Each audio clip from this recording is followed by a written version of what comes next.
Hello, everybody. I'm Dr. Thunder, and this is Case Closed. And we've got a really, really great show for you today. Let's see here.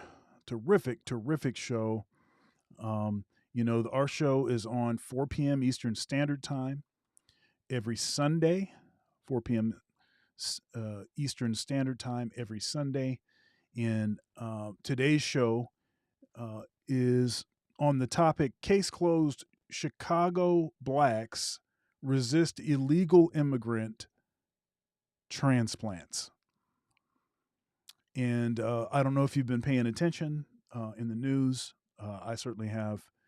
And there's been a number, there's some footage. And actually, earlier today, Black Ram was playing some footage from like a city council meeting, and some black folks really taking serious issue,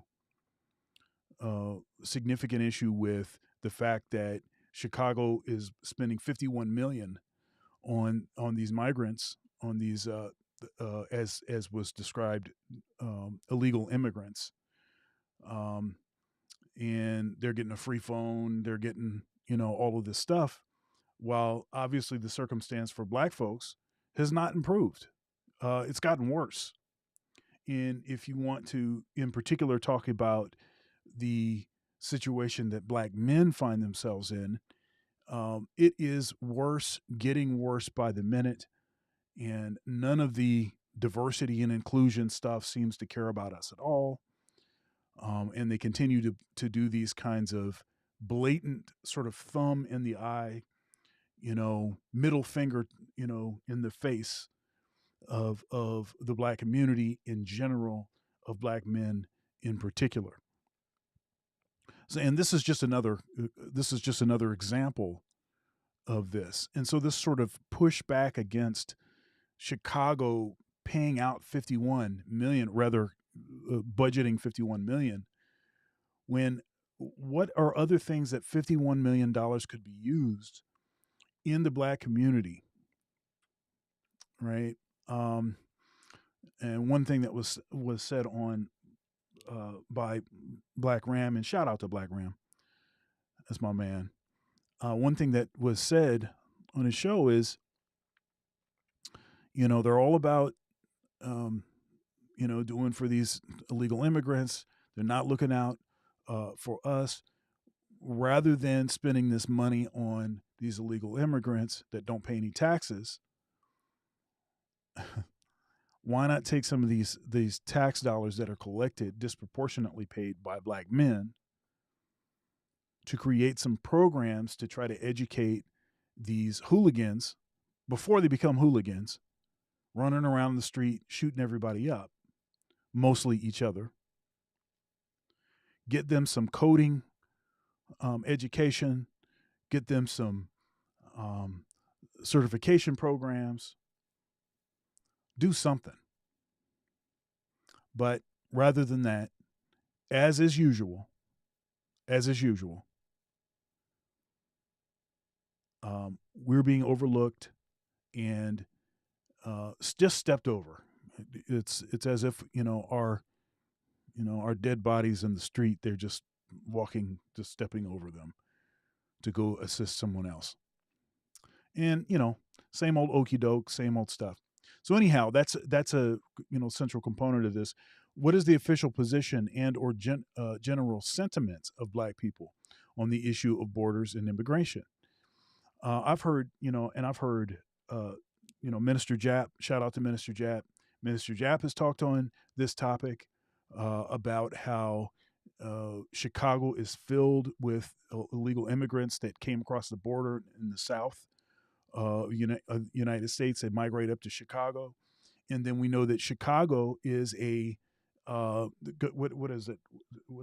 What is it called? What is it? A safe city? What do they call that? Um, somebody will somebody will put in the chat what it is that I'm trying to say. Sanctuary city. Sanctuary city. Chicago's a sanctuary city. All right. So it's a magnet for folks that got here under means that are not legal. And disproportionately funding is going to support, and to house them rather than to facilitate and to support the folks that are paying the tax dollars. And black folks pay tax dollars just like everybody else. They pay taxes just like everybody else. So, are the general sentiments about immigration reflected in how black people vote? Blacks have the lowest voter turnout in Chicago. Intermittent protests without political participation. What challenges do settling migrants pose to black communities? And migrant facilities are federally funded. So, is there an actual drain on local resources? Do black people feel left out of the conversation? Do black people feel left out of the conversation? So, these things and more today on Case Closed. Let's go.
Warning: some viewers may find the following video disturbing. Viewer discretion is advised. What's happening, folks? What's up? What's up? What's up? What's up? LER, how's it going? Dr. Thunder, how's it going? Doing all right. I don't think we've heard Doing Kaiser's all right. microphone. Same. Why you sound like I sound know. like you're fresh I out. know. All right. Okay, so ladies and gentlemen, great intro, great setting of the stage there, Dr. Thunder. We're gonna get right into this, and at 4 p.m. Eastern time every Sunday, you know the place to be. Okay, we go live, and you can go back. As a matter of fact, if you're part of the replay, you can even go back to last week and where we talked about Black patriotism. You see, and that dovetails with what we're going to be talking about today, right, Dr. Thunder? It Yeah. dovetails because if you're talking about patriotism and pride in the nation, you're talking about border, language, culture. At least those three main ingredients that form this country nation thing. And today we're talking about borders, and we're talking about the sentiments of African Americans towards the borders, open borders, closed borders, migrants, and what have you.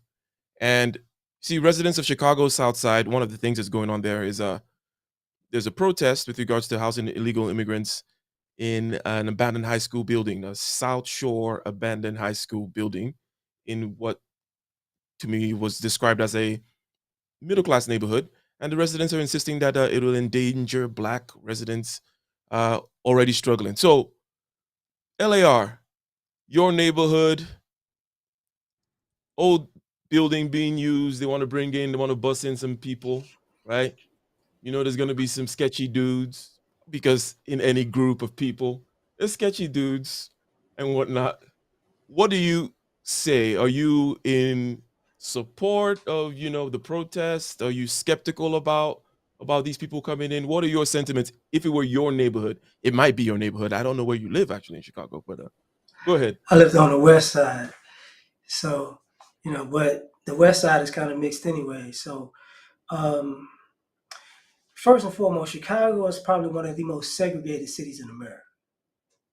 So when you when you force people upon people, it it works and then it doesn't. Usually, communities are next to each other; they're not like together.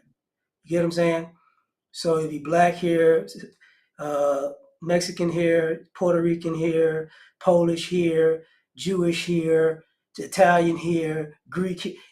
It's like that. It's not everybody in the same. That doesn't that doesn't normally go well. Um, the hypocrisy of it is this: as you said, Chicago is a sanctuary city. I think it's the third largest city in America, if I'm not mistaken. Still, um, but it's also a hub for the cartels. Yeah. So when people think about crime, we still do the what about Chicago, but nobody ever says that the cartel is actually at home in Chicago.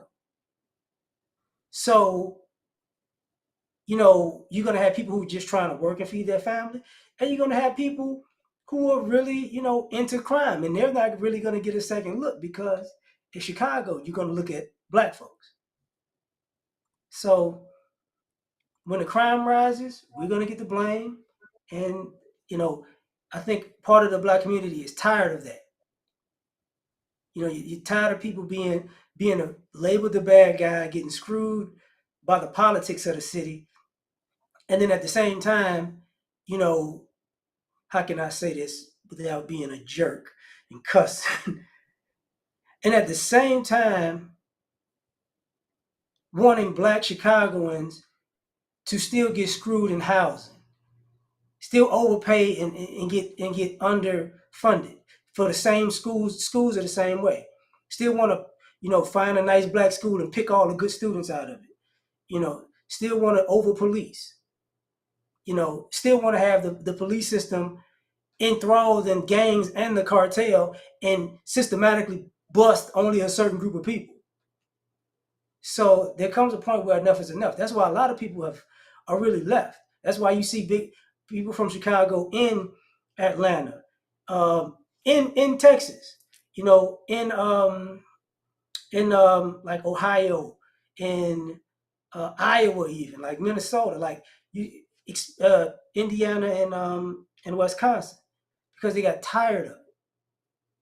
You know, and you add to that, it's summertime, so you're gonna have high gas prices, and in wintertime you're gonna have high home gas prices.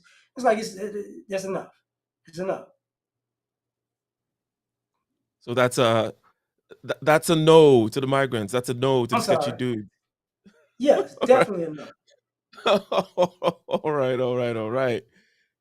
Hey, real quick. Indeed. So Uh, real quick, like, share, comment, subscribe, become a channel member where you'll get access to all archive videos. Support black male media, support independent media. Super chats enabled. Super thanks for the replay gang.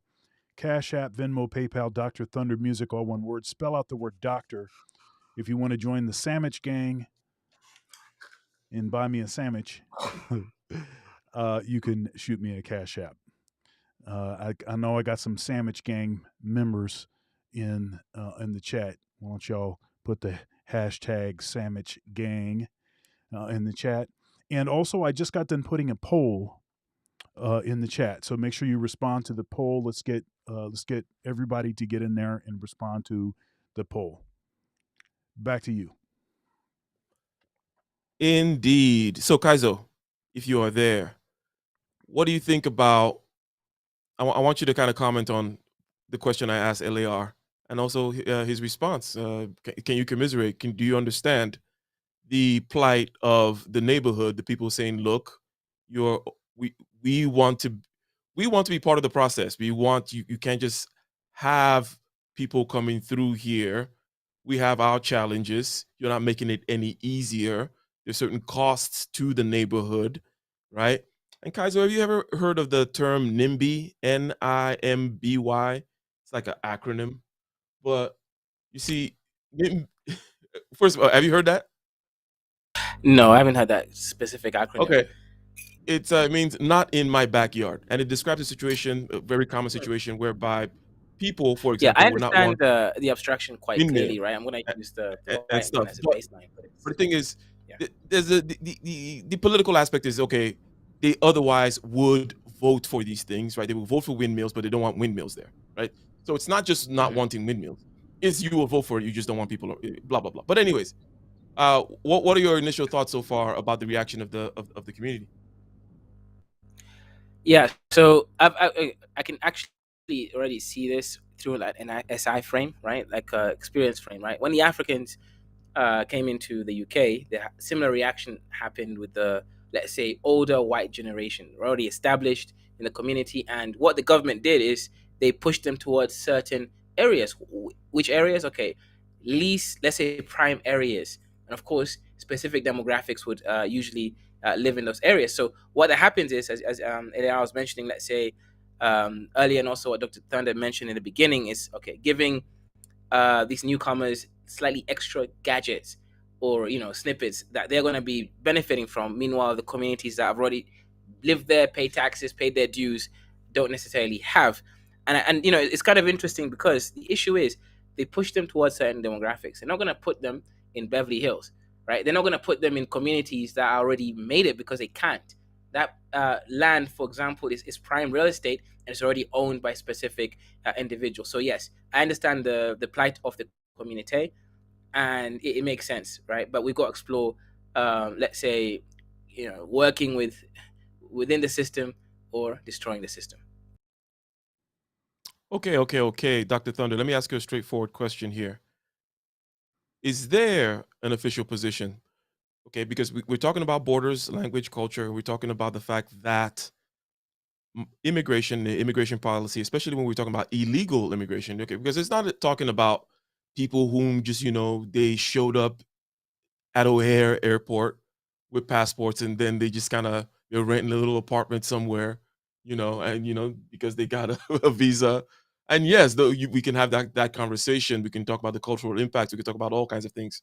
But we're talking about illegal immigration here for the most part, and we know that it will naturally affect certain communities more than others, right? The people are going to show up there. The communities are going to be Beverly Hills is not going to let you put a migrant processing center in there. Okay, it's going to be somewhere else. So I'm saying that to say that it seems like the black community is affected disproportionately by the immigration situation.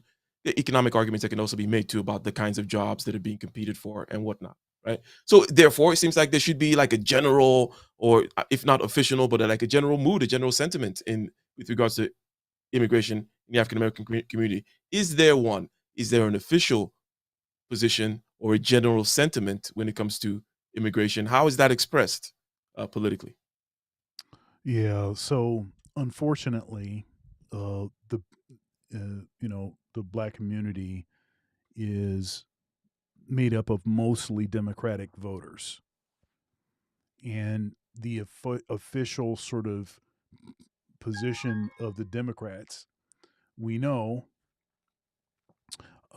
is 1 second here. Let me add. Yeah, we can put you right here.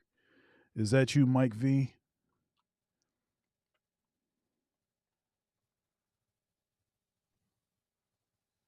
Is that you, Mike V? That I just brought up?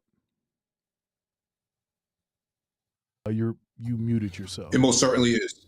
All right, beautiful. I just wanted to get the right thing in the right location. Okay, there we go. Um, what was I saying? Oh, the official thing.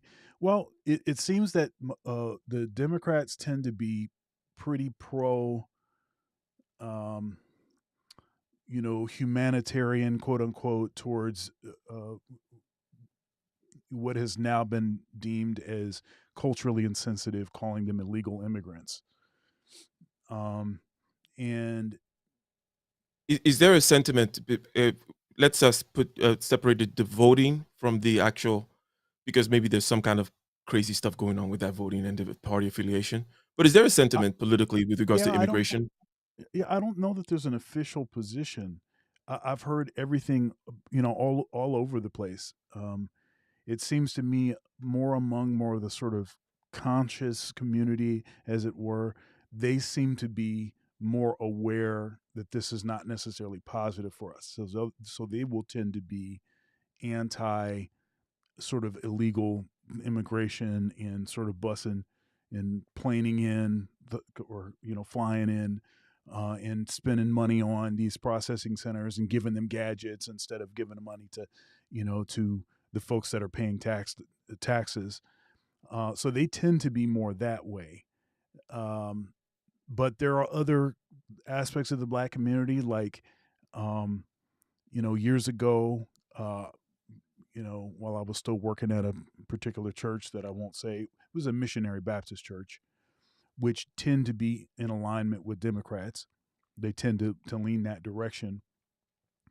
And uh, one of the people in leadership was constantly sending me sort of uh, pro immigration, you know, um, anti any kind of enforcement of following the laws when coming in, but rather let's embrace these folks. They're human beings too. There was that kind of thing, and they were black.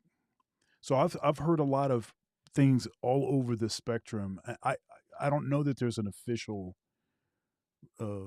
sentiment. I think different folks have different views on it in the community. Hmm. It does seem to galvanize the community, and it does seem, given the impact, that it would be a particular issue that would or could galvanize the community. One of the nuances about what you were mentioning that we're going to get to again is that low voter participation in Chicago, right? Where there is the charge, okay, this is what you voted for, but then there's not a lot of voting going on. Now, de facto, it's the results for the election are going to be the same. But that apathy that we discussed last week, also, we're going to kind of get into with regards to the political outcomes that we're seeing on this immigration thing. But Mike V, okay? Mike V, the sentiments regarding the immigrants, if it was your neighborhood, such as the neighborhood in, I believe, where old school is going to be used to build a migrant processing center, the people are protesting, saying that it endangers the black residents, saying, you say families, but we see a bunch of dudes. And it doesn't matter the percentage of dudes. People don't like seeing dudes around, right? Fighting age men, as they call it, right? Like it's just a fact, right? You just something like, hey, you wake up in the morning, all of a sudden there's a bunch of like 20 to 25-year-old dudes. It's kind of, so how do you feel about are the people justified? They say, hey, well, how come we were not consulted? Are you with or against, right? Mike V? With or against what exactly? So let's just and it's on a general sentiment level. There is I believe her name is Natasha Dunn. She is protesting, saying that they should not build this facility with this old school that had been earmarked for some other stuff. And while our community struggles such and such, why are you doing this? Are you with that sentiment at all for being skeptical of them being brought in and pushing back, or not? I'm not with that sentiment.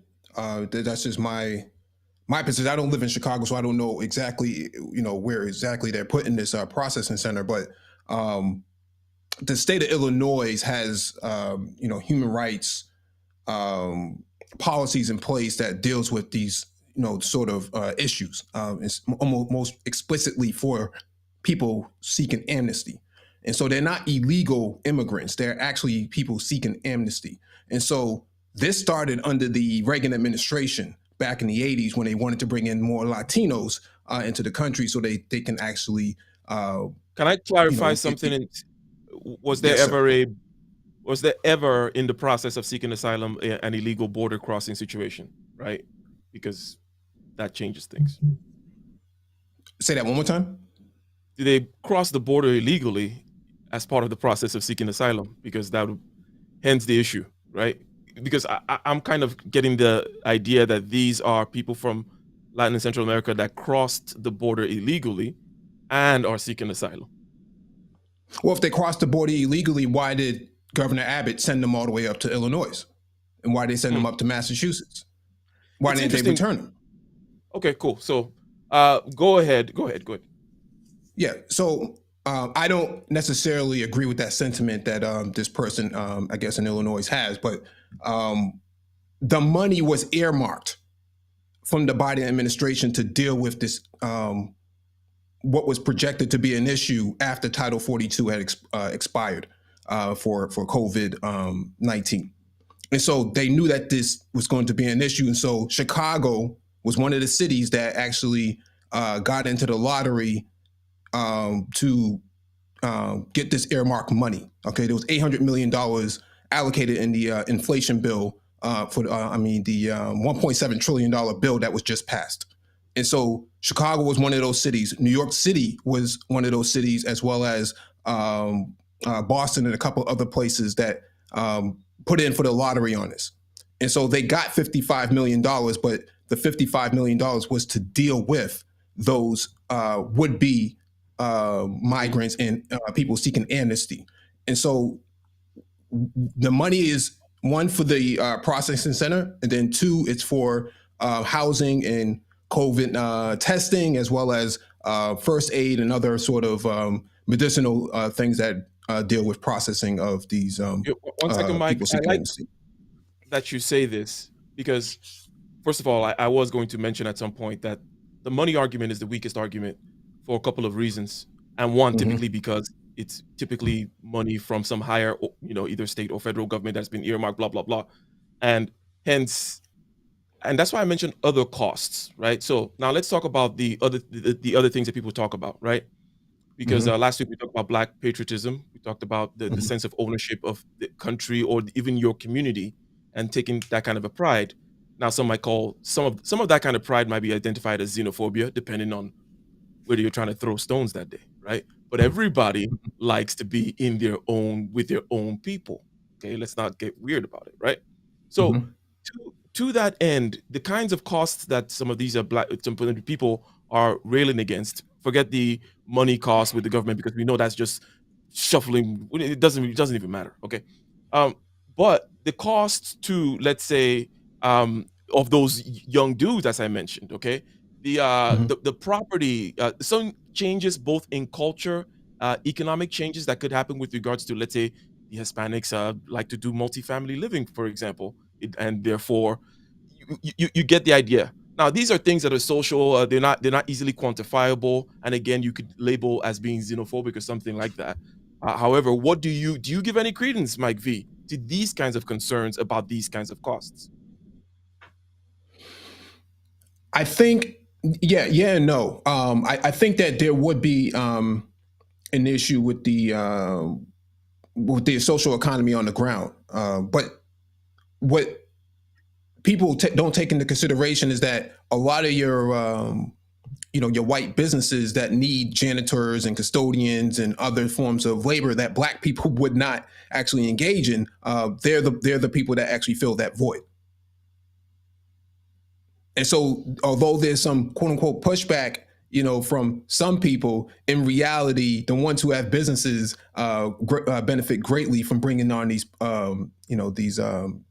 people, and so it becomes an issue of politics and economics too. Okay, so Dr. Thunder, I see you have a point of clarification there on your, or is that somebody? Can you hear me, Dr. Thunder? Yeah, I can hear you. What's the point of clarification? What are you talking about? What you got on that screen right there? Oh yeah, it's the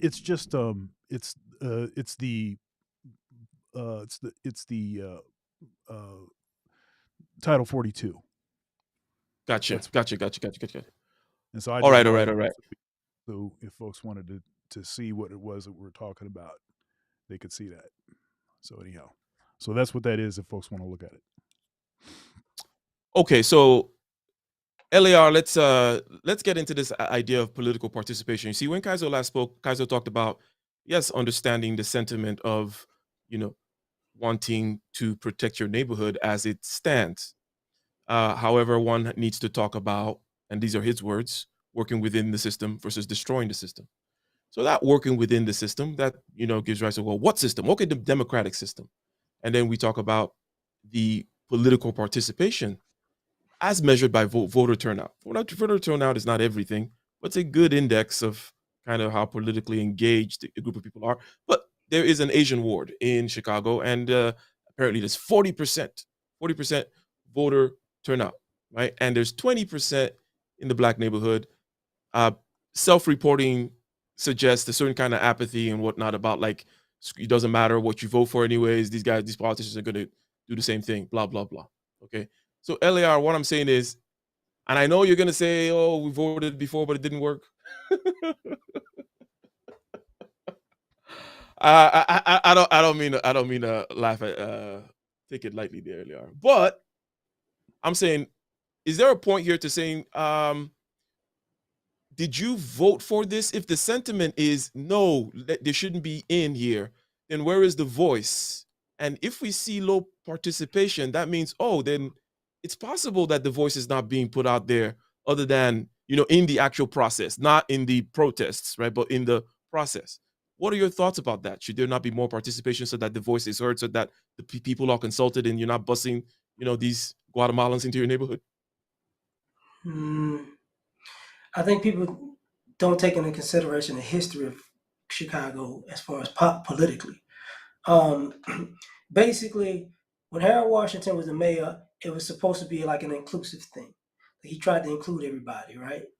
And those very groups of people, after he died, took a big dump on the black community ever since, right?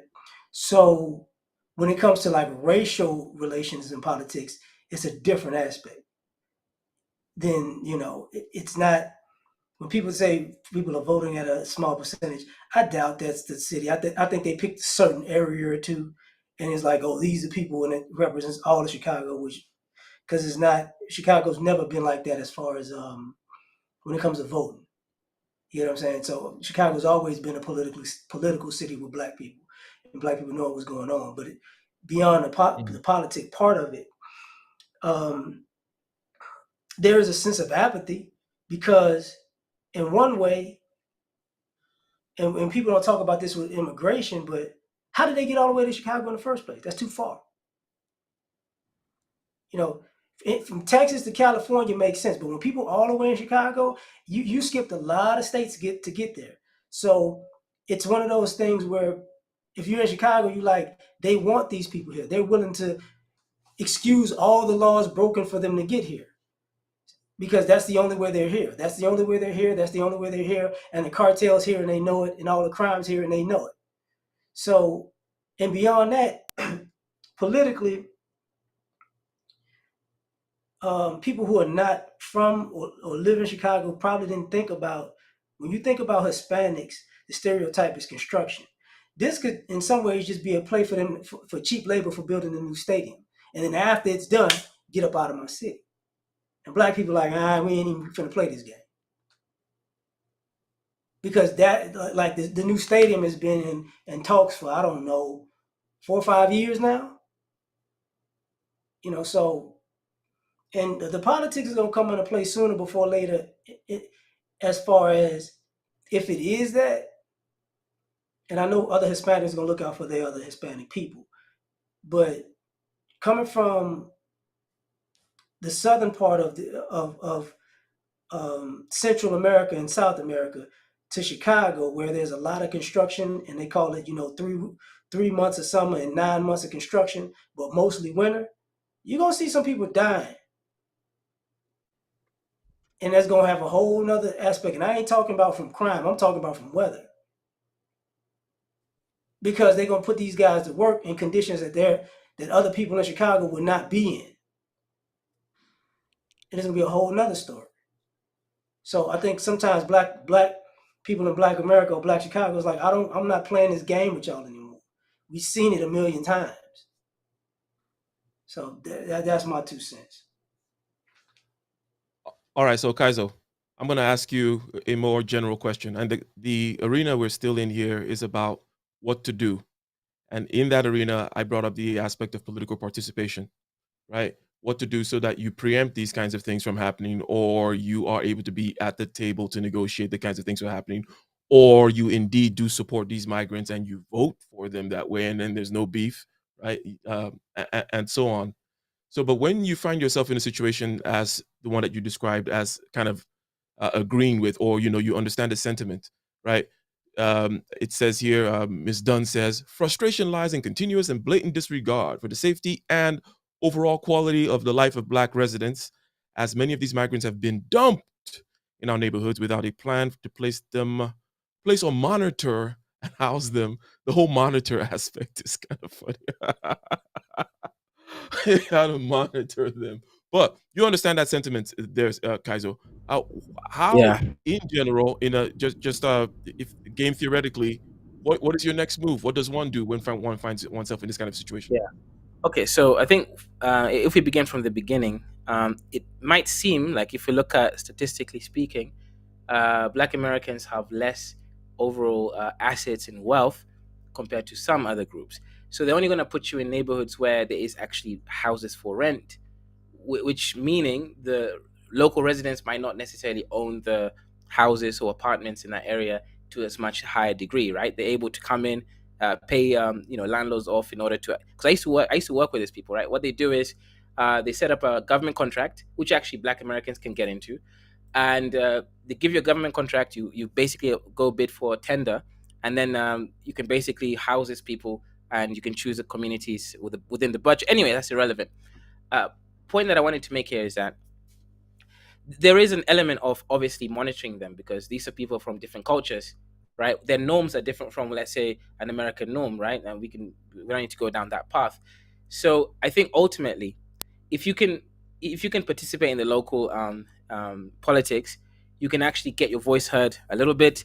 But ultimately, I mean, I think this is more or less they're not just putting in any Black American community. I think we have to be careful about that. They're putting in specific communities where landlords are not necessarily the same people living in the properties, so they're able to pay them off and rent off these buildings, and they tend to actually charge more for housing immigrants than they would for the average local population, because I've seen how these things work.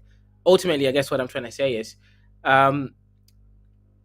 Black Americans can do something about it, but this typically affects a certain demographic and populations. And if that's the case, then the best solution really is to make sure you own the neighborhoods you live in. Okay, so shorthand there. You looked first of all the economic aspect, and through looking at that, you transformed, transmogrified, transmuted the situation from a political one to more of from a racial one to a class one. You're saying, okay, it's about the class. Okay, it's about, are you in the business of getting funds from the government to build these particular, for example, the group home business is a business that, for for some reason in Southern California, the Nigerians are kind of huge, big in what's the group home business, right? The group home business is, you have these wayward youths, the youths, them, right? And they need to be kind of housed and, for all kinds of Yeah, reasons, and foster also I immigrant. wanted to add something else there, right? Because obviously I have a lot of experience from these exact same situations in the UK. Certain demographics of people coming from Africa, from a certain Muslim community where people can marry up to 4 wives legally. In the UK, you can't. So what these women do, right? One man has 4 wives, or let's say 3 wives. These women would claim that they're single mothers, and they technically are single mothers. So what would happen is they would get prioritized on the housing ladder over the local residents who've been paying taxes for years, and then they'll be housed and given 10-bedroom house apartments because also these women have about 7 kids Dude, per you woman. need to bring that guy into the manosphere. You're like, this guy is pimping he's pimping the single mother game. Y'all need to Yeah, need to peep this out. What up? right, and of course this immigrants talk about these things. So this is a common. My point, what I'm trying to say is they do have these conversations about how to, let's say, benefit themselves based on the systems at the maximal rate. And I think, okay, and last point I also wanted to say is Black Americans, or rather the communities that they sort of push these people into, don't want them to succeed, and they don't want them to cause issues. Because at the end of the day, right, do you think the local population is going to want a a new community coming in and succeeding better? And of course not. And so there's an element of control. And if the local communities, let's assume it's Black American communities, don't want to be, let's say, usurped from their position in those cities, they do need to organize and strategize ways, because these people are coming in, some of them will immigrant mentalities, and they will milk the system. All right, so Mike V, and shout out, ladies and gentlemen, shout out to you in the chat. Thank you for keeping the chat there lively and keeping that poll going. Go ahead and click that like button, share the stream. Now, Mike V, the question on the table here is, okay, what does one then do? Political participation could be improved, and maybe that generally will solve several problems. Maybe that will put one on the table. Kaiser has talked about certain class aspects of it, where it's like, okay, the monies that you were talking about, the contracts that are going to be given to different people, the landlords and whatnot. Well, you might just get in that game. You might get in that particular set of pressure groups that pressure certain politicians to write certain bills in certain ways, and you just get in the immigrant housing game, and it might not be much of a problem for you. But anyways, what are your thoughts about political participation and all other aspects of organization in order to make the voice be heard, or to actually kind of come to terms about this whole immigration thing within the Black community? Well, that's kind of the position that Black people used to be in. They used to be into political organization and social organization, but this generation doesn't seem to think that matters. They think that if you stay home, that's a form of a political response. And when they go through and tally the numbers, and they see that certain neighborhoods or certain voting districts did not actually turn out to vote, then they don't necessarily want to pay attention to you anymore. You kind of abdicated your own power. And so I think that Black people should be more influential in political organization as well as political engagement. I think that more Black people may have to start working with other communities to advocate for their own collective interests. I mean, what's going on in Chicago, is I can understand why it would be angering to them, but at the same time, it's not a one-time issue. These asylum seekers and other migrants coming to Chicago is just one factor of many factors. But how did they get there? To LAR's question, well, they were bussed up here, by Governor Abbott. They did that all over the country. They started shipping these people by bus and by plane to what would be considered to be Black communities, and it's not their fault.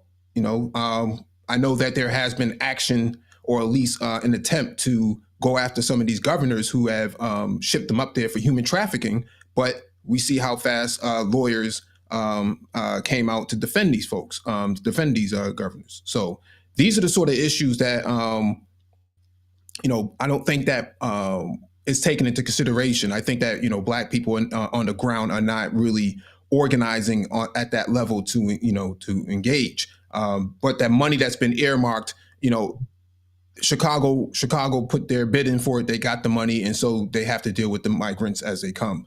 And so they can't they can't take the money for migrants and then spend it on black people. It just doesn't work that way.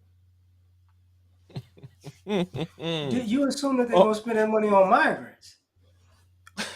Whoa, what are they going to that spend it would on? what else could they spend it on? You don't know Chicago, do you? No, I'm not saying Well, I'm not saying I do. I'm not It's saying I kind of do. like you know how you can have a charity, but you only got to put 5% or something like that to the actual cause. Hmm. Oh, trust me, they're not gonna get 55 million. They might get 7 to 10. Hell, that other 45 is long gone. that's the So typical. I mean, Chicago boasts the most governors that have done prison time, right? I mean, this is. Anyways, go ahead, Mike. No, what I was going to say was what they did here was they ended up buying some of the older hotels out of the hands of the hotel owners and turn it into shelters. And so they were spending 5, 10, 15, 20 million dollars on these shelters and on these hotels and converting them into shelters to place these asylum seekers and other migrants, as well as other unhoused black people and other groups of people. And because here, by law, I think Massachusetts and Maine are one of the only two states that don't allow women and children to be unhoused during the winter season. It's almost unfathomable for them to allow that to happen. And so there is a high priority to make sure that women and children are not on the streets, which is why you don't see them picking out of dumpsters and things like that, like you do in other countries. They make sure that those people are properly housed in some form of situation.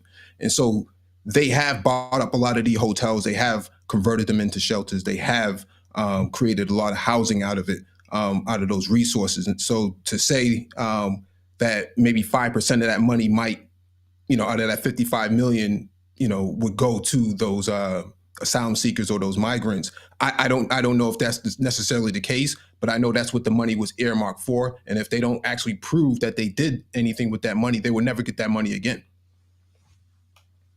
So, Dr. Thunder. There's a way around Oh, that. go ahead. I'm sorry. See, you get the money, and you do what you just said? You get a hotel that you got through your friends and family or whatever, or you got your little business. You pay for the hotel, you renovate the hotel, you put the migrants in the hotel, then you charge the government for having them in the hotel, and you keep the money. And you get the money that the government sends you after that. That's just how they gonna operate. Mm-hmm. So I think that I don't know if that's necessarily the case here. I know here, I'm saying here, that's typically how it happened. You can look at all the articles that have come out just over the last year and a half or so, that money was properly spent. I think when it comes to Chicago, I think that might be a different animal, but that's what a state auditor is there for. State auditor would actually have to go through all those books and actually, to do the checks and balances on that. Pay off the state auditor. Well, I mean, if Chicago, I'm talking about Chicago. Yeah, I understand what you're saying. I'm just saying, if that sort of corruption is there, the asylum seekers and the migrants coming there is an afterthought. That means that black people in Chicago have to organize to actually correct all that corruption first, rather than to point at people who don't speak the same language as them, or who may be passing through. Because what we have found here is that when Governor DeSantis flew those migrants, those asylum seekers, up to Martha's Vineyard, they actually didn't stay very long. They were there for like less than 30 days, and they ended up leaving, going to New York on their own. And so, I don't know how long those people in Chicago are going to be there for. So they would have to actually go ahead. There ain't no fixing corruption in Chicago. You got as good of a chance as a demon going to heaven as fixing corruption in Chicago. That's not happening. Okay. And politically, that is the culture. Yeah, I want to say something, because this sort of underlines a sort of basic issue that I think a lot of black folks have, and that is a distrust for government, because the government has done a lot of stuff that was legal that, you know, uh, didn't work for us, enslaved us, you know, um, disproportionately oppressed us, and like this.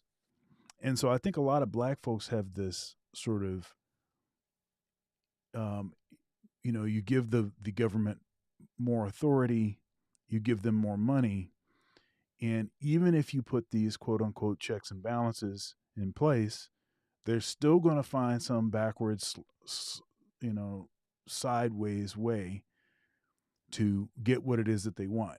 And what it is that, and the reason that you voted them in is still not going to end up being served. I think that's the sort of pessimism that a lot of black folks, especially black men, have.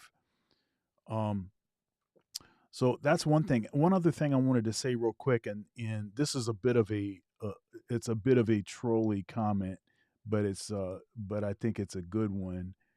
Let's see here, and this comes from let's see here, Stuart D. Knight, author. Okay, here it is, and it starts with this comment. He says, "That's a tough one when you have a subset of intelligent black men who say Pookie, Ray Ray, and Keisha are the problem." And then he backs that up. He says here, he says, "Thus the subset of intelligent black men shouldn't care about situations such as this because the immigrant women might be fit, feminine, and friendly." I'm sorry, I had to put that on there. Um, but Mike V, if Hey, you could talk maybe a little bit about this sort of distrust. So first of all, do you think that that is valid? And secondly, what should we do to try to create more trust in the sort of government, by black folks, so that maybe that will incentivize more black folks to participate? I think that the distrust became apparent when, after the 1960s, especially the Fair Housing Act, when you started seeing white flight, and also when you started seeing school integration, especially in the 70s, there was a lot of busing crises across the country where black people in specific cities had issues going to sending their kids to schools because of white people attacking it and government not actually stepping in. And so I think during the Reagan administration, he was one of the first presidents to actually gut a lot of the social programs that allowed black people, especially black men, to have social advancement, upward mobility with a lot of state and federal jobs. And so I think the distrust comes from that, and I think also the distrust comes from the uh, the drug epidemic that where the two administrations, the Reagan and Bush administration, leverage pumping drugs into the community to actually fight a constructive drug war against the community and locked up a lot of black people. I think that distrust came from that, those two or three elements, and so how do you combat it? I think you need to get more black people involved in the ground level of politics, school boards, getting involved in the sheriff, some of these county and local boards. Not enough black people are involved in that process. I think you're starting to see more of it now, but before that was never the case. You don't typically see a lot of black men in these roles because a lot of black men are not really don't have the political literacy to really get involved at that level. They kind of throw in the towel really quickly, whereas you see a lot more black women getting involved because they're more organized socially and politically at that level. Is it a literacy issue, or is it a lack of trust? See, that's because I know a lot of brothers that are very knowledgeable about about politics. They just Mhm. choose not to participate, and Mhm. they have a and if you listen to the reason for why they choose not to participate, it seems like a valid reason, and it's their option. They're free to do that. Um, uh, so I don't know how much of it is a literacy thing, and and there's all kinds of other reasons why there will be distrust. You got the Tuskegee experiment. You've got state-sanctioned terror against, you know, financial institutions, black financial institutions. You have, you've got Jim Crow. You've got redlining. You've got, yeah, I mean, there's a long list of things that the government has participated in, and Well, took our tax dollars mhm. and and participated in systemic and systematic oppression of our communities. Well, when I say literacy, I'm saying if you ask in the manosphere where we are right now, the black in this social space, where their voting ward is, in my experience, in the last 3 or 4 years, 90% of them can't tell you where their voting ward is because they have no idea, where they're supposed to go vote at. That's one. Number two, they don't even know what the issues on the ballot is. That's a literacy issue. And number That's a three, projection that somebody's stupid. no, I'm not saying It's that not they're a stupid. This literacy is issue. literacy. You're saying that they're stupid. You're saying that they don't know where to vote, as if you know if they voted or not. And you're saying they don't know what to do, or they're not knowing what the policy is, as if you know that about them. You're saying people are stupid without even knowing them. That's not a literacy Stupid and issue. literacy is That's not projecting that people are stupid. stupid. No, stupid and illiteracy are two different things here. We're not talking about them being incompetent. We're saying, do they know what the issues on the ballot is for them to engage in it? And a lot of times in this space, what we have found is that they have no idea what the issues on the ballot is, because you don't have to vote for a candidate. You can actually vote for the Mike, issues that's on the ballot. And so they're Mike, not actually engaging about the things that's on the ballot. They're engaging on who their favorite so-and-so party or favorite person is, where in fact, none of those people that they're talking about are even on the ballot. this is why most black So that's a men literacy disengage issue. with no. Why black men disengage with political talks is because black men are treated like they're retarded stepchildren, and they don't want to be disrespected in conversations about Mhm. politics as if they're retarded stepchildren initially off the bat without even getting any information on us. That's the issue. Nobody there comes a point where you got to take into consideration, just in general, men do not like to be disrespected. And when you disrespect somebody out of the blue for no Mhm. reason, they do not want to deal with you. That's an issue. That if I reverse this conversation, Mike, and I just basically say, you know what, Mike, you don't know, you're not bright enough to handle what I'm about to talk about, because I can tell that from the people that I've talked to, you don't get it what I'm about to say anyways, because it's going to go over your head, because I can tell you're really not on the level of a person like me. So what I'm about to say is you're beneath me, so I'm going to go over you right now. And I say absolutely nothing pertinent after that. You don't want to talk. You don't want to have a conversation. That's the So, issue. so I, I think I understand what you're saying, but I'm also saying something different than what you are. When I say literacy, right, where these people are, what are the issues of the day that's on the ballot? For example, in Kansas, abortion was on the ballot, right? We could look at the numbers from 538. Name your source. What was the black male voter turnout? We know this is an issue because we can see the numbers. Black men not showing up, black men not engaging, black men not even being registered, right? Black Voters Matter did a tally about this in 2020. Look how many black men were disenfranchised or did not even participate. Gary Chambers talked about this in November. Less than 30, Is one third, abortion a black less than men's one third issue? of black folks showed up. Is Excuse me. abortion is abortion in the top 10 of black male issues in America? No, what I'm saying is that issue was on the ballot. But if you ask them what's on the ballot, they don't even know. They don't even know.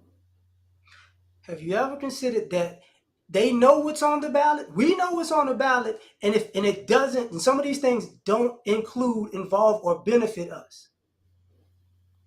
You see, just You like still when have they to have vote at the end of the referendums day, that you can LAR. vote yes or no at, people can vote yes or no. Yeah, You know nay. what I'm saying? Say that again. I'm sorry. Oh no, yay or nay. Yeah. Right. people can vote. Like with certain issues, it's just a yes or no issue. And Mhm. a lot of times there are issues that brothers like, that's a dumb issue. And that's a dumb issue for us as a demographic. Mhm. Like to be involved politically, I think one of the things that is overlooked is sometimes we want to be they want black men to be all encompassing to everybody else's issues and not focused on our political issues. We're not being focused on everybody else's political issues because we don't care anymore about their issues. We're looking for our specific issues, and that's what we're attacking. We don't care about what you got going on over there or what they got going on over Mhm. there. And we're not trying to figure out how subsequently it could benefit us if we went on this train and on that train, because we already know the end story to that. These groups are voting for their benefit and for what they want. And what that means is that ain't got nothing to do with us. They're not part of the team. So guys are looking for things that specifically affect black men. I'm sorry, Dr. Thunder. Yeah. No. That's fine. I mean, this is the sort of that's what I wanted to cause this sort of interaction. Um, uh, go ahead, Shout out to McPhee. the super chat real quick and Oh yeah. Okay. Yeah, Charles Keys, thank you very much for the $5 super chat saying all we need is no cost K1 visa for foreign women. Oh yep. no. I agree. That's a sweet visa right there. Oh goodness. Well, let's think about George Floyd Justice and Policing Act, right? These are one of the things that would greatly benefit black men. But what you have is a demographic of people who have voted completely against this. Not saying that black men voted against it. I'm saying the issue like this should be on the ballot, but we have a party that has voted against it. We have a And country, you have not a party, a country. no a party. A party. No, a country. If you look at the numbers, Democrats 100% supported George Floyd Justice and Policing Act in the House. Republicans in the House. voted against it. Yeah, in the House, because it has to go from the House to the Senate.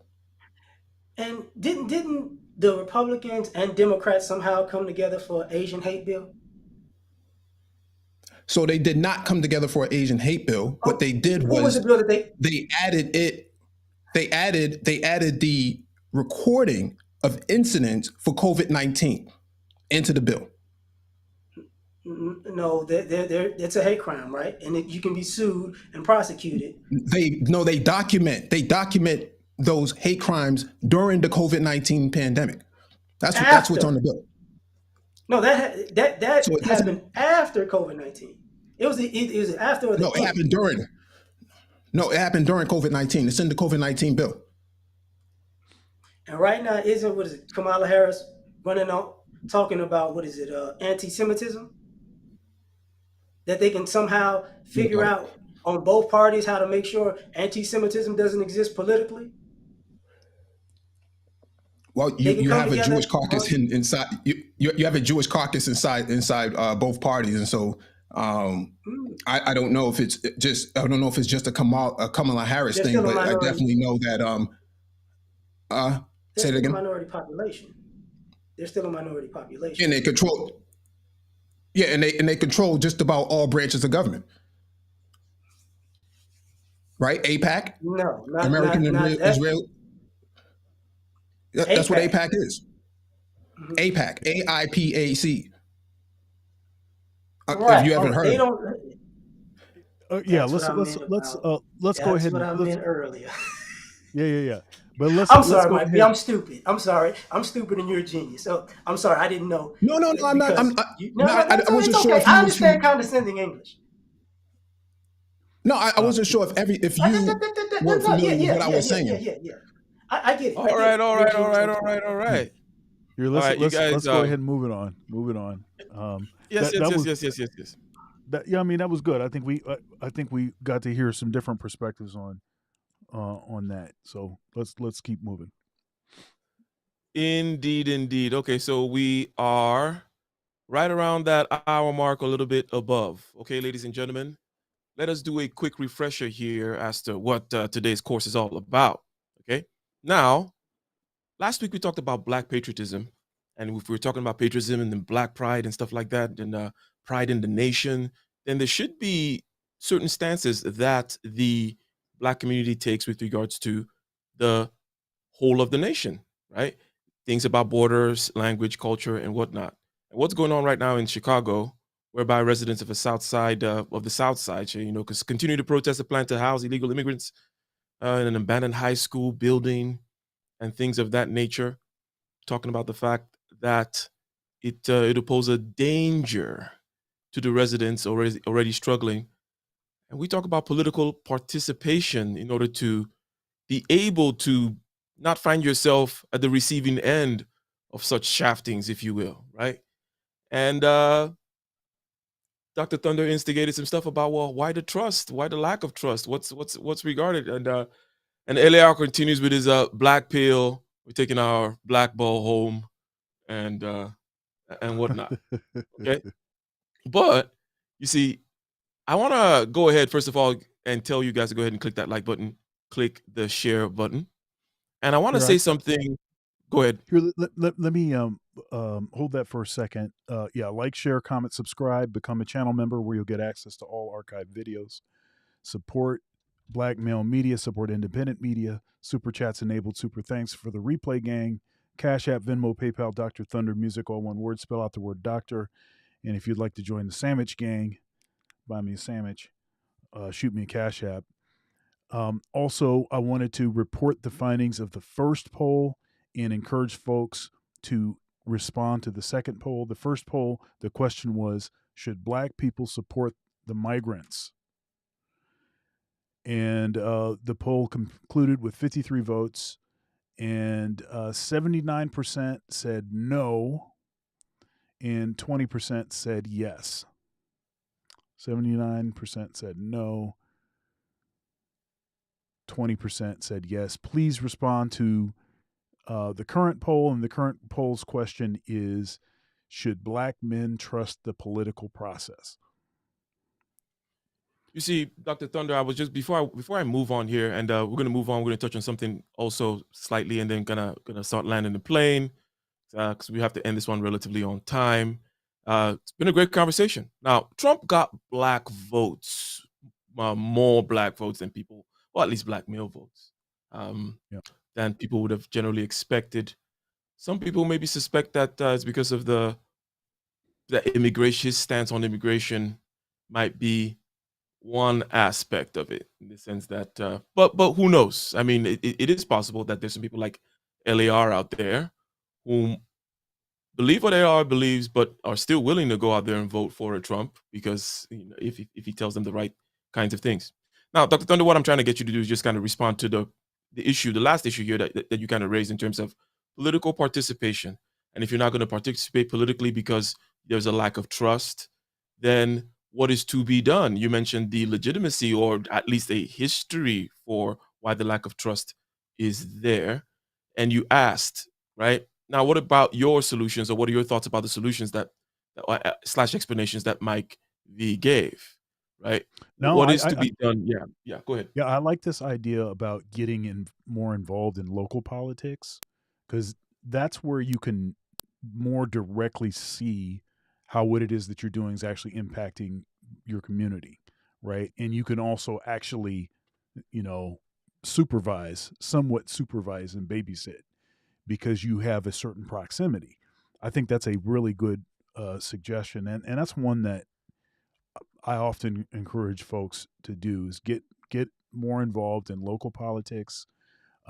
That's actually the politics that has the biggest impact on your life, on your daily life. Okay. Now, obviously, national politics are critically important when you start talking about war. You start talking about setting the tone as far as certain sort of kind of social reengineering kinds of initiatives and things that the president can really set a particular tone. But as far as your day to day life, local politics, 100%. That's where the um, you know you're going to get more bang for your buck, and you're going to have more direct access, to the people that are in your community. So that's I like that. And when you start to see that the stuff that you're doing is actually impacting things, hey, we, you know, I made a phone call to you know, my representative, or my local representative, my state, what is it, my state senator or whatever it is. I made a phone call to them complaining about how terrible this particular strip of asphalt on this particular street that I drive on every day going to work, whatever it is. I said something to them, and whoa, check it out. This is actually fixed. I think that kind of stuff, and that seems like not a big deal. And I used a pretty um, non-important, kind of issue to make this point. But I think when you see stuff actually happening as a result of you reaching out, as a result of you getting involved in local politics, I think that can encourage you and make you actually start to develop some trust in the system. Um, Mhm. so I totally think that's a great point, and that's my tendency anyway, is to not worry as much about the national political stuff, and to be more focused on stuff that is closer around you. And that's just a natural thing I think people do. You first are concerned about your own family, then you're concerned about the people that interact with your family. And you're concerned about the school that your kid goes to. You're concerned about the church maybe that you go to, the environment that you're in, the businesses in the community that you go to, and it goes out from there. So Indeed, local initiatives, that try to increase your property tax for one cause or the other. Those, you'll find that a lot hinge on a few votes. A lot of these um, local issues as well, right? yep, So you can actually make a big impact. So, and you have mentioned some of the things such as the schools and the local sheriff department and the local judge, the yep. potholes, all that kind of stuff is within your control, within your power. And if you're a power hungry bastard looking for attention as well, yeah, go to those council meetings, say some stuff. If you're any good, you might get some influence and stuff like that. Who knows? You get something from it, political career, some contracts. Who knows? Get in there, get your hands dirty, get involved. That is the name of the game. Now, I want to, as we land the plane here, okay, I want to just mention something about the budget, and I want to get some general sentiments here.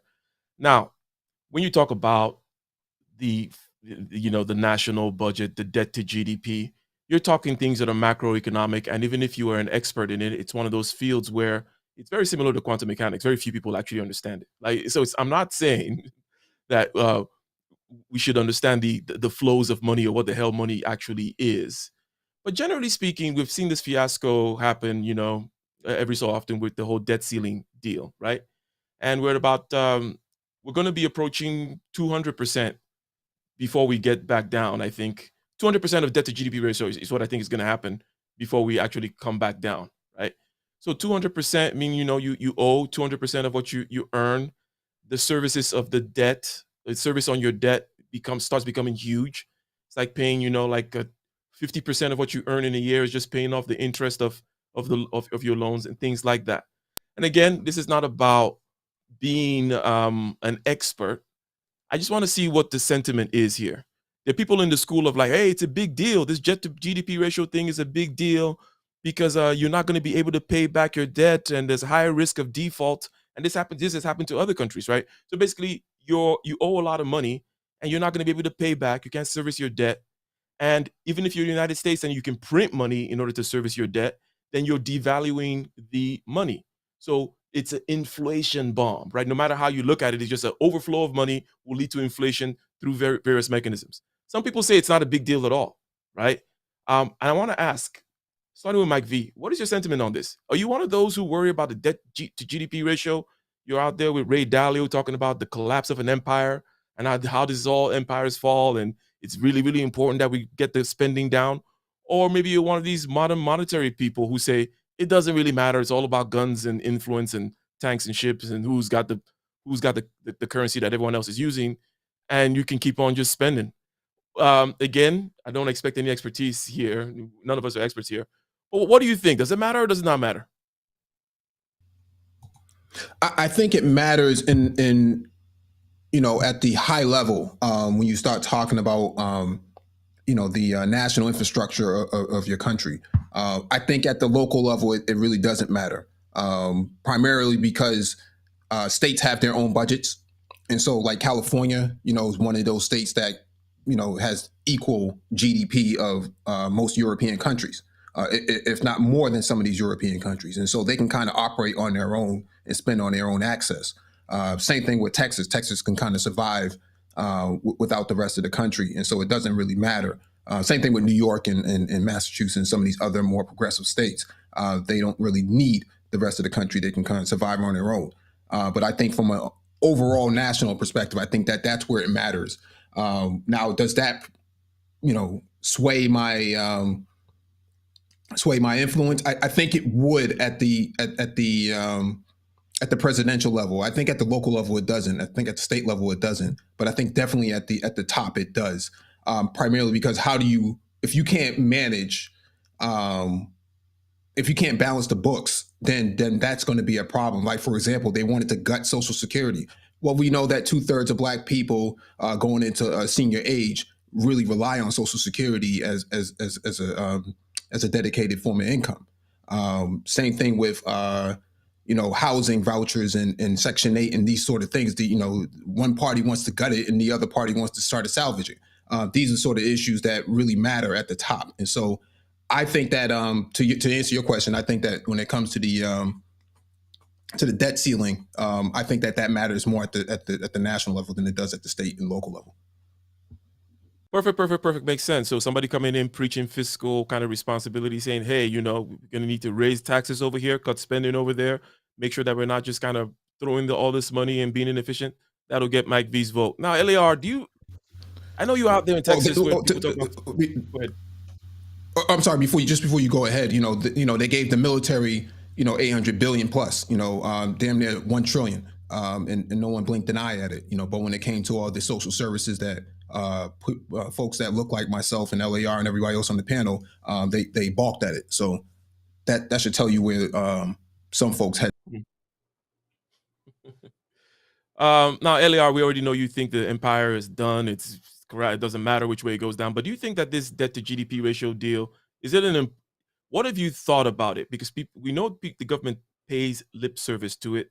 Every so often they argue about the debt limit, and then they raise it, and then they act like blah blah blah. Some people think it's a huge deal, just from a practical standpoint. That hey, if you're a household or you're a business, you can't just have this kind of crazy stuff happening. Some people think, doesn't matter, or that's not the issue. Where do your sentiments lie on that? Have you ever, do you give it any thought at all when you hear people complain about it? Yeah, I actually made a video about it recently, but I think that the country is basically recreating some of the same circumstances and situations that caused the Great Depression. Yeah. So at this particular point, it's a problem. It's a problem that's going to get worse because of the incompetence at the top. They're basically doing except for that what is it, the tariff or whatever the act was that taxed everything that taxed imports, that made countries tax our exports. The dollar's getting crushed. The policies are not working in a positive direction, and ultimately, we can keep printing money, but once it devalues, that's one thing. But on top of that, you can't afford the empire. You can't afford the gas for all these fighter jets. You can't afford, the gas for the trucks, the tanks, on other countries. You can't afford the bullets. People forget maybe in the last few years the military cut back on your use of ammunition. It's like we can't be wasting this stuff anymore. When it's catching up with the military, understand the country is catching up. So at the end of the day, Yeah, man, this is gonna be a this is gonna be a bad situation because most people aren't built for cutting back. Hmm. Well put there. Okay, so Dr. Thun, I want to get your reaction on this, and then we're going to go around for like a final thoughts. But I see a super chat, right? Yeah, There's yeah, a super chat talking about. yeah. So, what is it? Charles Keys Senior overseas for 180 days or more, no U.S. taxes. Passport bros. So, Dr. Thunder, I'm going to ask you about this sentiment here of the money spending, debt to GDP ratio, fiscal responsibility, or the lack thereof. Generally speaking, um, you growth comes in a couple of ways. Either you get demographic growth, that's not happening over here, right? In other words, you just have a bunch of young people coming out. They're working. They got a future. They're growing into their job. They're Steve Jobs. They're inventing stuff. Whatever. There's a mood of investment in both your life as an individual and the life of as a young person and of a young nation. It's the same thing, right? You're projecting a lot of growth into the future, so you can afford to have a lot of debt, for example, student loan debt, because you're going to pay it off, right? But when you're aging or you don't have any prospects of your demographics getting younger, right? So such that you can just kind of grow into it in the future, that's an issue. Number two is technology, right? So number one, you could just demographically grow out of it. Number two, you could just come up with, the crazy, whatever neutron replicator button that just makes everything you push it, that will also help you kind of grow as well and pay off your debt. Those things are not happening, it seems. There are people who say that this money thing, it doesn't really matter as long as you're the top person in the world, and no one. Who else are they going to use? Are they going to use the Chinese renminbi or the yuan or whatever? That's a controlled. It's a pegged currency, and nobody wants to be led by that. The dollar is going to be top for the rest of our lifetimes, which probably is true, right? But the idea is generally that there is no issue. Where do you land on that? There are people out there who make a very clear case that this is how these empires fucking collapse, right? When they are no longer growing. It's the same story, right? Of becoming weak. You're no longer Genghis Khan. You're not growing. You don't run a tight ship anymore. Now it's just crazy financialization of crap. But anyways, what are your thoughts? Yeah, so this is interesting because part of this sort of, uh, you know, sort of facilitating porous borders is because we're not, we are not procreating at the rate to replace ourselves. And this is going to become a massive issue when you start talking about taxation and the government getting enough money to pay its bills going forward. Um, and so so there are arguments that are being made based on humanitarian considerations and things. However, it seems to me that an underlying motivation, uh, and sort of reason why this is, why they're suggesting this is because there's not enough people. There's not enough people, and Americans are not procreating enough to regenerate, and then that's going to create an issue if you need to grow your way out of a hole. You can't grow your way out of a hole if you don't have enough bodies. So if you don't have enough people that you can charge for stuff, so it's as if the market is shrinking while, um, the future you have all this money that's encumbered, but the market is shrinking, so you're not going to be able to pay. Okay, so you have this sort of issue. Um, and my disposition about this whole thing is, I would like to see the government behave in the way that they guilt, um, citizens about their finances. Um, Mhm. when some policy, or I'm sorry, when some program gets cut, or when they were talking about, increasing the age for to qualify for Social Security and all of like this, or when they're talking about how gas prices are going up and all like this, um, the humanitarians are saying, hey, you know, uh, I feel just fine paying more for fuel, or that the gas prices went up, and I think it's worth it to people to tighten their belt, just for the sake of, you know, I don't know, climate change or whatever reason that they're citing, right? And I would just like to see them do the same thing that they're suggesting and they're guilting individuals are doing, and that is balance your budget. If you don't have the money to spend, don't spend the money. Um, and once more, I would like to see the government actually prioritize its own citizens over other folks. So stop, get out of the nation building, you know, business. Um, get out of the, uh, you know, humanitarian abroad business, to the extent that it takes resources away from the citizens, from people that have been paying taxes. I would like to see a more of an inward focus and get our own house in order.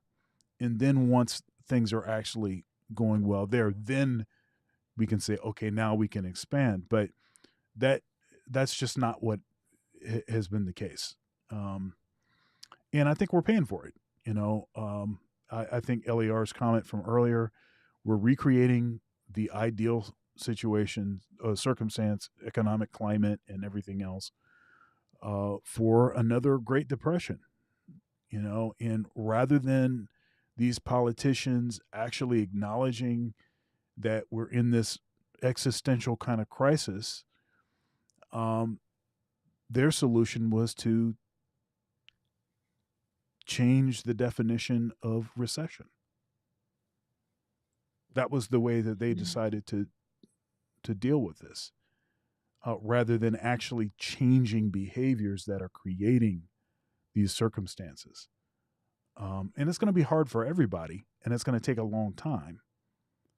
But, you can lie to people, you can double down, triple down, quadruple down, which is what they've been doing, or we can say, okay, let's actually do something that's going to fix these problems.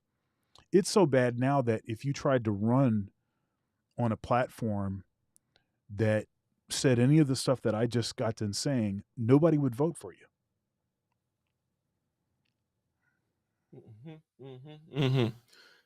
Yes, ladies and gentlemen, we are approaching that time. We're approaching the time where we're going to be giving our closing thoughts here. A similar thing happened, by the way, with recession, right? It was depression before, by the way. And then I believe Ronald Reagan called somebody one time, or I forget who, might have been Volcker. I don't know if it was Volcker or not. And told him, like, you cannot say depression, bro. And then that's how recession was born. And then now we just saw recently, live on Wikipedia. We haven't come up. We redefined recession, but we haven't come up with a new one. An economic downturn, a transitory whatever. Anyways, ladies and gentlemen, beginning with Mike V here, we're gonna get like your closing thoughts on everything that we've discussed. We've talked about borders, language, culture. We've talked about the fact that there should be an African American stance when it comes to immigration for several reasons. Number one, they are Americans; they should have a say. Political participation comes directly right out of that conversation. If you talk about having a say, having things being done to you, and wanting to have more of a say, so that you're participating in the process, then should you not be participating more in the process, right? Um, Shout out to the poll. You just ended the other poll, right? Should Black men trust the political process? Okay, and just like I suspected, no. So no to the immigrants and no to trusting the process. That is a quandary, right? That is the exact gridlock. It's like, okay. But Mike V, what are your final closing thoughts on this, and then LAR and then Dr. Thunder. You're muted, or Okay, there you go. Yeah, my closing thoughts, based on the polls and based on the analysis that we've engaged in today. If you don't believe that the political process is viable anymore as a black man, then you might want to rethink being in this country. Um, in order for any of the policies to move, you have to be involved in the political process, and that means not just sitting on StreamYards or sitting at home. It means that actually you're going to have to do the door knocking. You're going to have to be involved in the town halls. You're going to have to be involved in reform organizations, social organizations. You're going to have to be involved in running for office at some point, even if you're not going to win. At the very least, make an attempt.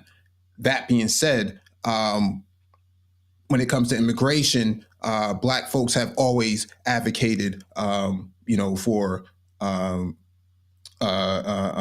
peoples from third world countries coming in. That's always been the case historically in this country. And so where this new sentiment is coming from, I think it's a deflection, personally, that we point the finger somewhere else, while at the same time being distrustful of the system that we need to actually leverage to our own advantage. And so, with that being said, I think if you don't believe in democracy, you don't believe in the political process, this country might not be for you at some point. I mean, you have to come to the conclusion that this doesn't work, and maybe you should try something else. Those are my last two thoughts on this. Thank you for having me up. Yeah, thanks, Mike. Yes, and thank you. Much appreciated. Passport there. I see we busted out a passport, didn't you? While he was talking. Yes, get a passport. And before, LAR, go ahead and give us your final thoughts. And regarding this passport thing, it's about the stage of civilization that we're in right now, whereby I think that if you are in the West, you're a global citizen. You are the ruler of the world. You have the most access, the most freedom of movement. That freaking blue passport book is like a magic pass. Like, it takes you through portals, okay? There are people stuck in certain places, freaking hungry and starving. Yeah, shout out to, I forget the comedian now, but one of the great white comedians who talked about starving kids in Ethiopia, and it's like probably George Carlin. It wasn't Joe. It was the one that screamed. The other guy that's kind of like with the jokes like, it's sand.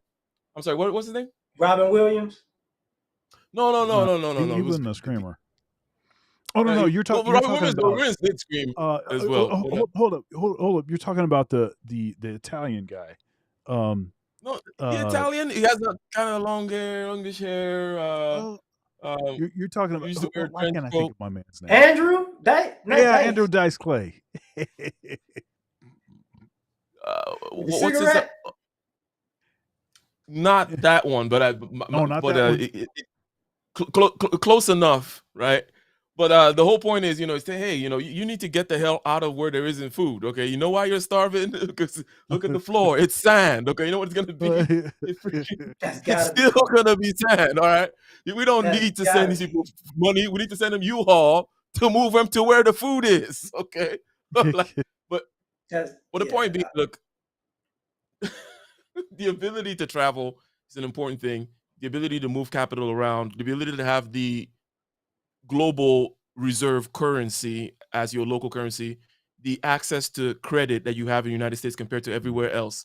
Just you're a king out there if you just want to make the right kinds of moves, right? And but I don't want to do it. It's like, but that's what your country is doing. That's what Apple has been doing. That's what Google. That's what everyone is doing. Okay, they've been doing it way longer. You're just now late to the party. It's always been a passport crew out here. Okay, but anyways, LAR, what are your final thoughts?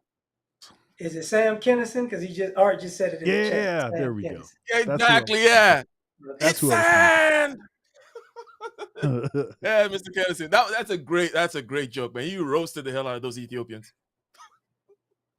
Cool.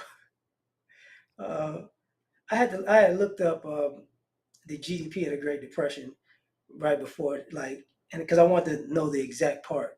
And one of the things was the GDP dropped like a third. And looking at this country, with the biggest demographic of white people are 55 and up. So when they die, the GDP some of the GDP dies with them because, like he said before, um, we're not producing at replacement levels. So Right. the bringing in immigrants politically in some ways makes sense because you're trying to get people in this country to beef up the numbers to try to beef up the GDP, but you can't really, you know, you can't necessarily tax illegals because if they don't pay the taxes, well, they don't pay the taxes. You get what I'm saying? Like, because you can't pay them all on the books.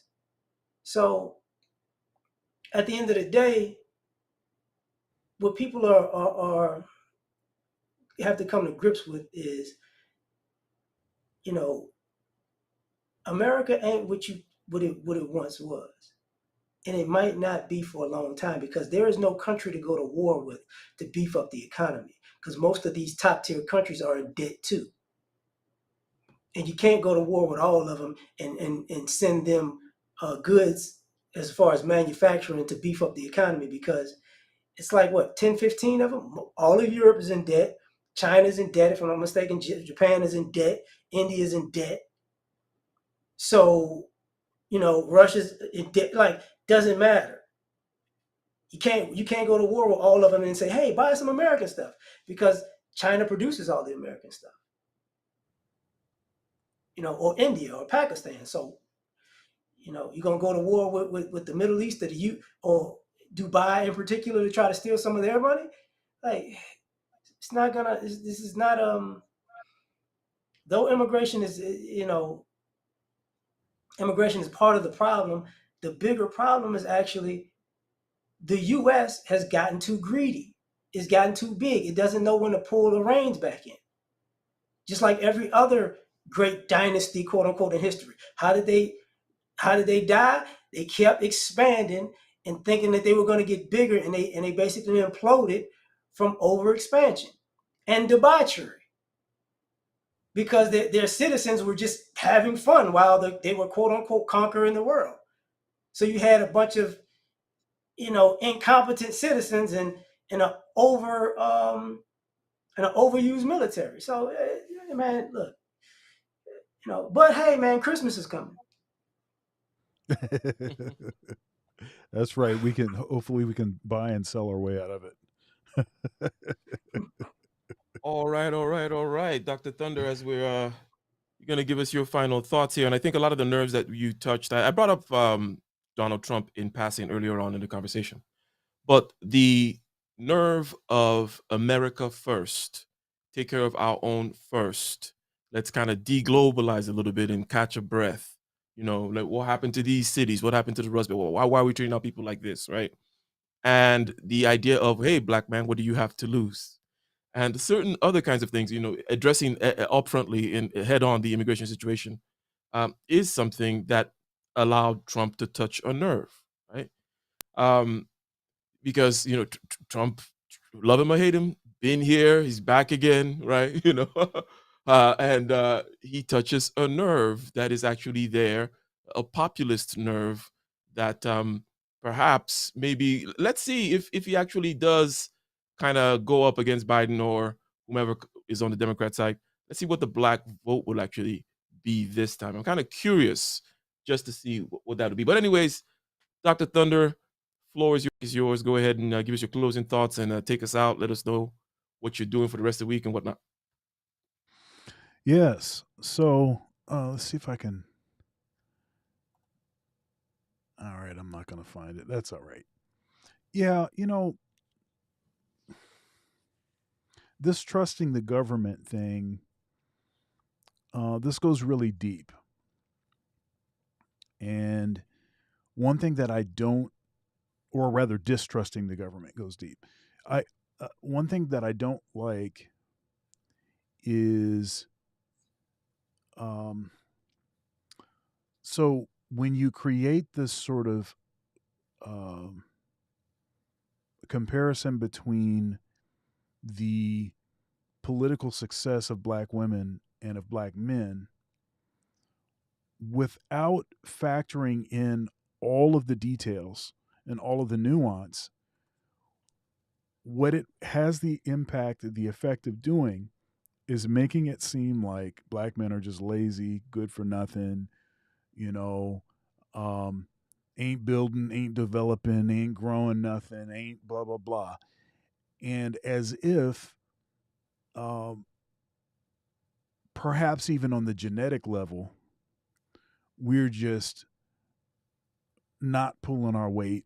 We're just, um, not at the same level as our women. This kind of thing. It conjures up those sort of that sort of sentiment, and it's totally false. And when you actually factor in all of the details and the reasons why black men would have more of a distrust of the government and therefore less of an incentive to participate is because of the disproportionate uh, persecution, the disproportionate oppression that the government, in the evil that the government has done to the men in the black community. Okay, and so you can't pretend that that is not the case. You can't pretend that that's not true. And when brothers want to talk about this, just jumping to the calling it whining and complaining is also not a productive way to try to help move the needle, to encourage uh, the black men that haven't totally given up uh, as a way to, um, as a way to, um,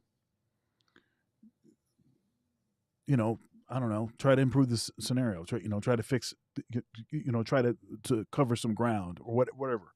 I like the uh, what Mike V was saying as far as getting more involved in local politics, because that is a way that you can get some direct feedback that what it is that you're doing is actually having an impact, and that the concerns that you have, the government is not just doing a bait and switch, which historically has been the way that black men have been treated more than anyone else. There has been a systematic bait and switch. I mean, it starts with affirmative action, which was designed for black men. Title IX gets in. 84% of the recipients of affirmative action have been white women. Okay. Uh, Diversity and inclusion is basically affirmative action reborn, but without the initial statement, the initial stated interest, purpose, mission of serving black men. So now they can just go straight for the gusto. And that is to, as much as possible, bait and switch, use stuff like, George Floyd, um, uh, in any number of these, nationally, covered 24-hour news cycle events where a black man is killed, by a white officer or something. Use the momentum that is created by those events to drum up all of this passion and everything else, and then bait and switch. Every single time there's a bait and switch, black men get hardly anything out of this. And so it's hard to get it's hard to get folks that actually are knowledgeable about history. This is not a matter of political literacy. This is actually a matter of actually knowing history and understanding the things that have actually happened, and then just deciding that, is this time, should I even spend this time? Should I spend this energy, or should I be getting my passport and getting out of here? And so I think that's where a lot of brothers are at, and even the brothers that are not in a financial position, are not in a situation where they can travel like that. It at least gives them some sort of hope that there's a situation, a different place they can go where they'll be treated more humanely. So there's a lot of issues that go into this, Um, and so I think to just simply make it seem as though um, we have not, we're not participating like our women are participating because we're good for nothing, lazy complainers, and they just are more politically skilled in X, Y, and Z. The reason that they continue to participate is because they've gotten stuff out of it, right? They've been incentivized to participate. They're actually getting stuff. They're actually getting things, tangibles. They've actually gotten, and it's um, in and often is the case that people will say, well, they caucus better, they collaborate better with others. Yeah, and women in general tend to caucus better than men. That is true. But this is not a matter of them just being more skilled politically and more diligent. No, this is, they've been incentivized to do so because there was something that they were going to get. If you eliminate all incentive for participating, I mean, pointing at the people that you have disincentivized and saying, "See, this is your incompetence, or this is your, lack of like, you know, um, pulling yourself up by your own bootstraps." Hey, look, we did it. We pulled ourselves up by our own bootstraps, which we know is not true. See, that's the experience, and so that has to be addressed, and it needs to be addressed by the political types. It needs to be addressed by the government. It needs to be addressed, and rather than the constant gaslighting, it needs to be addressed. And I think if it is addressed, then I think you will have a number of brothers that would be glad to continue to participate. If it does not happen, I think we're going to see less and less participation in more flights to the DR. So I'm just saying. All right. Seems like that's a wrap, Dr. Thunder. That's a wrap. That's I a do wrap gotta bounce ski. anyway. Hashtag Black men don't build. I'm just Right. Right. That's what we got out of this. See? Those Negro? that's what I heard. I don't know what you were talking about. That's all I heard. Oh goodness, they're gonna do some divester channel's gonna do a review of our video. See right there. That's the evidence. See, even they think they don't develop and grow nothing. All right. I'll see y'all later, everybody. Make it a great day. About to take the family to the new Spider-Man joint, so that's gonna be killing Miles Morales. Dr. Tucson Johnson, I saw he posted on Facebook. He thought it was hot fire, so I'm sure it's going to be on that level. So I'll see y'all later. Thanks so much, and make sure you like the video on the way out. Like, share, comment, subscribe, become a channel member where you'll get access to all archived videos, support Black male media, support independent media. Super chats enabled. Super thanks for the replay gang. Cash App, Venmo, PayPal. Dr. Thunder Music, all one word. Spell out the word doctor. And if you want to join the Sandwich Gang or the movie Popcorn Gang, then shoot me a Cash App. My son will appreciate that. Thank you very much. Peace out.